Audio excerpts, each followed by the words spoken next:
What's good? Brian Tong here, and welcome to the Apple Byte for everything good and bad inside the world of Apple. But maybe this week it's a lot of bad for Cupertino. After Apple's earnings, really, they just aren't good. In fact, they're just ugly after they posted their first year-over-year decline since 2003. Now, how long ago was that? That's when Apple finally released iTunes for the iPod on Windows, the first piece of Apple software ever on Windows, and Steve Jobs joked that hell finally froze over. Now, everything for the Big A was down. They posted a $50.6 billion quarterly revenue with a profit of $10.5 billion. A year ago, those numbers were at $58 and $13.6 billion. Now, iPhone sales were down 10 million units from a year ago. Mac sales were down 500,000 units, and iPad sales were down over 2.3 million units from a year ago. Now, our prediction show told you 2016 would be a down year. There were plenty of you that get all upset when I criticize Apple for their missteps and lack of innovation, but maybe you'll realize we speak the truth here. Now, no new products are taking off. There's a lack of innovation and flattening or declining sales in their flagship categories. All bad apples. So what can Apple do to shake things up at this point? Not that much of these iPhone 7 Pro schematics from Japanese magazine MacFan are real. The image is believed to be Apple's rumored flagship iPhone 7 Pro with a 5.5-inch screen that shows no sign of a headphone jack anywhere.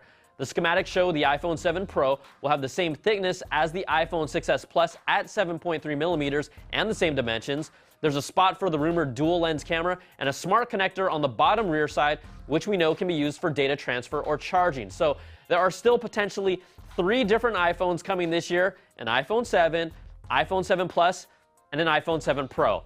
Now, this helps, but there's nothing radically different here. And if you're waiting for the potential all-glass body iPhone in 2017 or 18, that's a long ways away. So what about the Apple Watch? Maybe that can change their fortunes. Well, the Wall Street Journal reports Apple is working on including cellular connectivity and a faster processor in the Apple Watch 2. Independence from the phone is nice if you want it, and if you're okay with buying a separate data plan for it. But that's not compelling enough for me to immediately go and buy the next gen one for keeps. I want Wi-Fi. I want FaceTime video that makes it the only Dick Tracy watch on the market, and I want apps that are useful. Until then, I'm still passing. Okay, how about the Apple Car project? That has been rumored to be targeting 2020. That's an eternity in the tech world, and we'll probably have flying cars by then. Kidding, but, hoping. Apple continues to hire automotive industry execs, and reports claim that Apple is prototyping car parts at its product realization lab. The facility has been known for prototyping new Macs, iOS devices, and other Apple products. Now, the Big A is still having trouble finding a manufacturing partner to work with after Handelsblatt reports Daimler and BMW have both walked away from talks to help build the Apple car. The report says talks dissolved after being unable to determine who would lead the project and who would own the car data. Apple obviously wants the iCar to be built into its iCloud platform. Now, Apple is looking at Canadian-Austrian firm Magna International, and surprise Apple, making a car from scratch isn't all that easy. Bloomberg reports the FBI has decided to keep the iPhone hack they used a secret from Apple.